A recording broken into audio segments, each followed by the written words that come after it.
Assalamualaikum viewers. Today we are going to start Dawn Opinion, namely Peace with Nature, namely and by Jameel Ahmad. ठीक है। Don opinion का name है peace with nature. ठीक है। यानी कि nature के साथ जो है वो पीस भी होना चाहिए। ठीक है। एक अमन वाली नेचर होनी चाहिए, एनवायरनमेंट अच्छा होना चाहिए। तो बेसिकली ये क्लाइमेट चेंज के ऊपर लिखा गया है। ठीक है। और this is very important for essays and current affairs as well. Okay, चलिए हम इसको स्टार्ट करते हैं। Since it's creation almost 80 years ago, the UN has served as a vehicle for coordinated collective actions for global welfare and has offered mechanisms for socio-economic developments.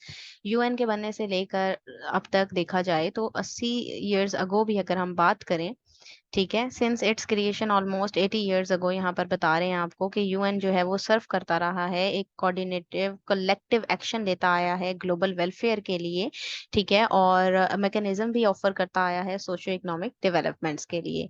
Multilateralism has evolve gradually but extensively.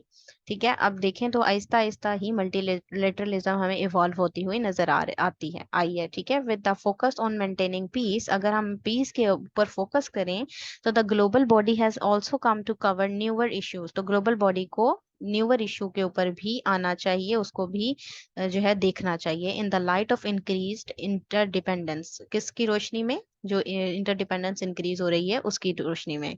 The current triple planetary crisis of climate change, nature loss and pollution has become an international issue. जो planetary crisis, climate change, nature loss और pollution जो हमें नजर आ रही है वो एक international मसला बन चुका है। The crisis is rooted in post world war second industrialisation. और ये कब से क्राइसिस स्टार्ट हुए हैं, इसकी रूट क्या है, इसकी जड़ क्या है? वर्ल्ड वॉर सेकेंड जो में के बाद जो industrialise post world war second के बाद जो इंडस्ट्रियलाइजेशन होना स्टार्ट हुई, ठीक है, उसकी वजह से आपको पता है पोल्यूशन फैलती गई and the exploitation of natural resources. और एक्सप्लॉइटेशन हो रही थी नेचुरल रिसोर्सेज की अंडर आ डेवलपमेंट मॉडल। ठीक है। ये डेवलपमेंट मॉडल के अंडर रहते हुए ही नेचुरल रिसोर्सेज जो है वो एक्सप्लॉइट हो रहे थे। That has come at a high cost to the environment, जिसकी एक बड़ी कीमत किसको अदा करनी पड़ी? माहौल को।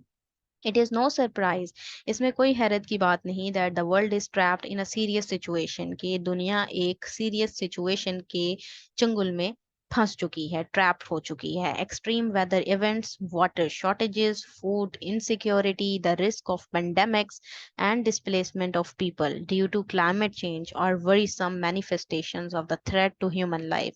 इंसानी जिंदगी के ऊपर जो मज़ाहिर नजर आ रहे हैं हमें क्लाइमेट चेंज के, जिनमें पेंडेमिक्स, डिस्प्लेसमेंट, शॉर्टेज, वाटर की शॉर्टेज, वाटर की कमी, वेदर के एक्सट्रीम इवेंट्स, पानी, खाने की खुराक की जो इनसिक्योरिटी है वो, ठीक है, ये तमाम रिस्क जो हैं वो तमाम के तमाम थ्रेट्स हैं ह्यूमन लाइफ के ऊपर।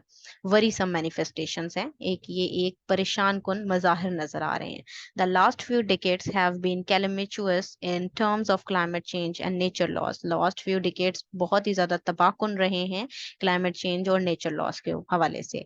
Economies and societies are at the receiving end as poverty rises and job opportunities decreases. Economies और सोसाइटीज में क्या प्रॉब्लम्स आई हैं कि पॉवर्टी जो है वो बढ़ी है, ठीक है, और गुर्बत बढ़ी है और अपॉर्चुनिटीज जो हैं जॉब की वो कम हुई हैं।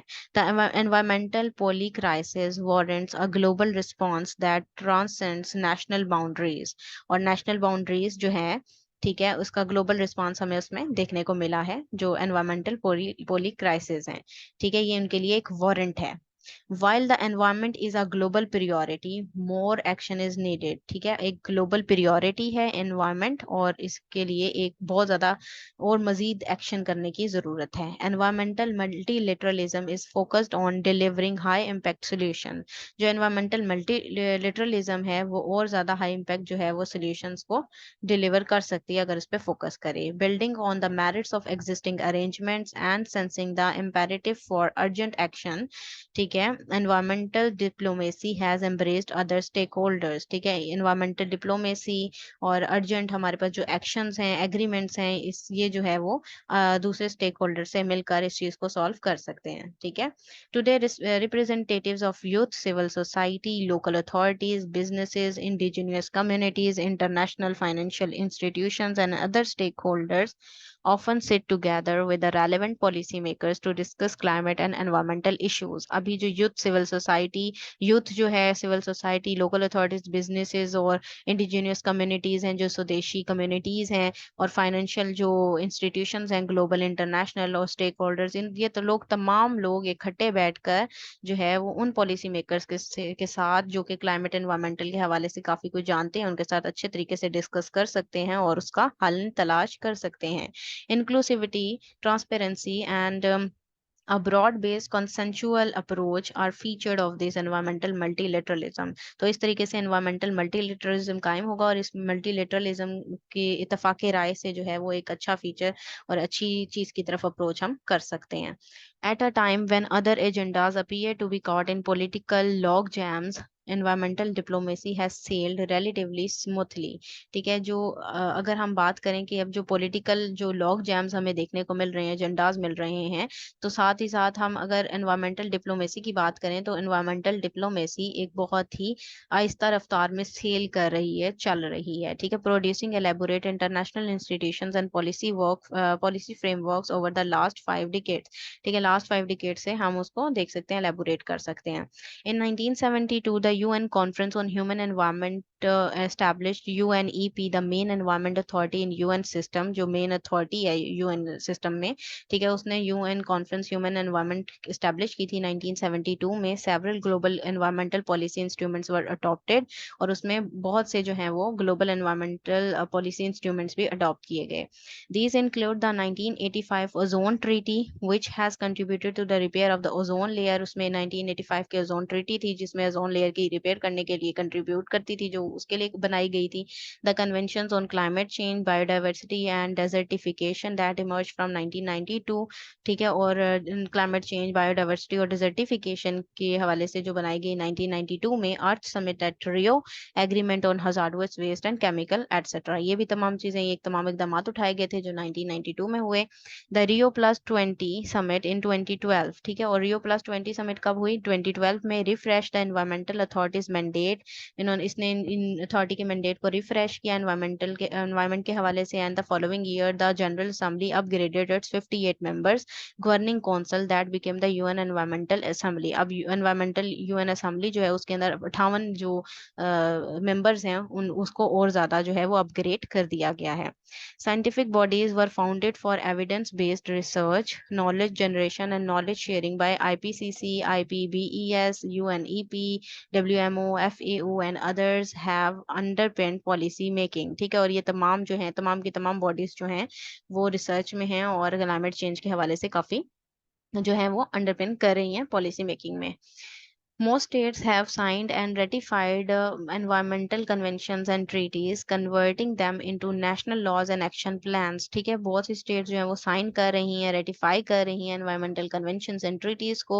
ठीक है, ताकि वो कन्वर्ट कर सकें इनको नेशनल लॉज और एक्शन प्लान्स में। A global action plan contained in the 2030 agenda for sustainable development.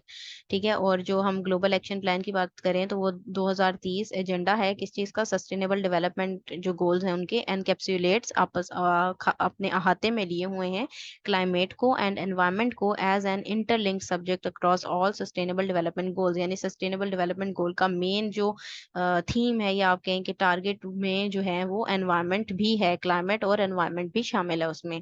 UN secretary general Antonio Guterres is to convene an SDG summit in September to turbocharge this global development agenda. ठीक है, उसके according उन्होंने जो है वो summit है बुलाई इन सितंबर में। Another meeting will be convened to galvanize climate action। उसके अलावा भी जो है वो गलवनाइज करने के लिए क्लाइमेट एक्शन और भी ज्यादा मीटिंग जो है वो होंगी। ठीक है, the achievement by states of target on climate and the environment will support the SDGs. ठीक है, अब जो स्टेट्स हैं उनकी अचीवमेंट अगर देखी जाए, ठीक है, तो टारगेट क्या होना चाहिए या क्या है? क्लाइमेट और एनवायरनमेंट है, जो सपोर्ट करेगा किसको? एसडीजीज को। Similarly the timely implementation of SDGs will furnish hope for the well being of the people and the planet. और एसडीजीज के जरिए से जो है ये किस लिए काम करेंगी? फर्निश करने के लिए, होप भी उनसे फर्निश होंगी लोगों की। ठीक है, और वेल बीइंग के लिए काम करेगी रहेगी पीपल और प्लेनेट दोनों के लिए। डिस्पाइट द प्रिवेलिंग चैलेंजेस, इसके बावजूद जो गालिब आए हुए चैलेंजेस हैं, environmental multilateralism has continue to deliver. तो एनवायरमेंटल मल्टीलेटरलिज्म कंटिन्यू है। Last year's adoption of the Montreal Convening Global Biodiversity Framework and establishment of the Loss and Damage Fund for the Climate are milestones that were reached under considerably difficult conditions। जो last time जो ये biodiversity framework के according establishment और ये जो loss and damage fund था जो कि क्लाइमेट के हवाले से था, ठीक है, ये बहुत ही ज्यादा डिफिकल्ट कंडीशन में रहा है। ठीक है, however while it is true that, ताहम ये भी ट्रू है that environmental diplomacy has incrementally enhanced multilateral endeavors for seeking peace with nature, more must be done as the planetary crisis show few signs of abating। ठीक है, तो यानी multilateralism को ये चाहिए कि वो और कोशिश करें, एंडियोवर करें और ज्यादा मजीद कोशिश करें पीस लाने के लिए नेचर में। ठीक है, और इन क्राइसिस को जो साइन दे रही है ना, प्लानिट क्राइसिस, प्लानिटरी क्राइसिस जो हमें साइन नजर आ रहे हैं उसको अवेट करे। ठीक है, through a whole of government and a whole of society approach, countries will need to ramp up their ambitions and take urgent action to deliver on them। तो जो तमाम जो गवर्नमेंट्स हैं, सोसाइटीज हैं, उनकी एक पॉजिटिव अप्रोच की जरूरत है, एक एम्बिशंस की जरूरत है जो तेज करे, और एक अर्जेंट एक्शन की जरूरत है ताकि वो इसके ऊपर काम करें। The UN has a vital role in fostering renew international collaboration to find solutions to the myriad problems of the planet. जो प्रॉब्लम्स, ये जो बहुत खतरनाक जो प्लैनेट के लिए प्रॉब्लम्स नजर आ रही हैं, इसका मेन सोल्यूशन जो है जिनमें वाइटल रोल प्ले कर सकती है वो यूएन ही है। ठीक है, उसको ऐसा करना चाहिए जो कि इंटरनेशनल कोलैबोरेशन करवा सकती है। ठीक है, as the UN chief has pointed out, strengthening multilateralism is the only way to peaceful world. तो यूएन चीफ क्या पॉइंट आउट करते हैं कि जो मल्टीलेटरलिज्म अगर स्ट्रेंथन होगा तब ही एक पीसफुल वर्ल्ड की तरफ वो एक रास्ता दिखाई देगा। The value of working together for piece and development is greater than ever. ठीक है, जो एक साथ मिलकर काम करना है ना, उससे जो पीस और डेवलपमेंट होगा वो ग्रेटर होगा देन एवर, इससे पहले जो कभी नहीं हुआ। नाउ इज द टाइम, अब ये वक्त है टू बूस्ट मल्टीलिटरलिज्म, कि बूस्ट किया जाए मल्टीलिटरलिज्म को, फरोग दिया जाए एंड प्रमोट किया जाए मल्टीलिटरलिज्म, कॉपरेशन फॉर पीपल्स वेलबींग, दुनिया के तमाम लोगों की बेहतरी के लिए, वेलबींग के लिए मल्टीलेटरलिज्म, तमाम लोगों की कॉपरेशन होनी चाहिए, पूरी दुनिया एक होकर काम करे, तभी एनवायरमेंटल चेंज, ये क्लाइमेट चेंज के इन बुरे असरात से बचा जा सकता है। ठीक है जी, ये था इसका एनालिसिस। अगर ये आपको पसंद आया है तो काइंडली इसको लाइक कीजिएगा, शेयर कीजिएगा। Thank you very much. Allah Hafiz.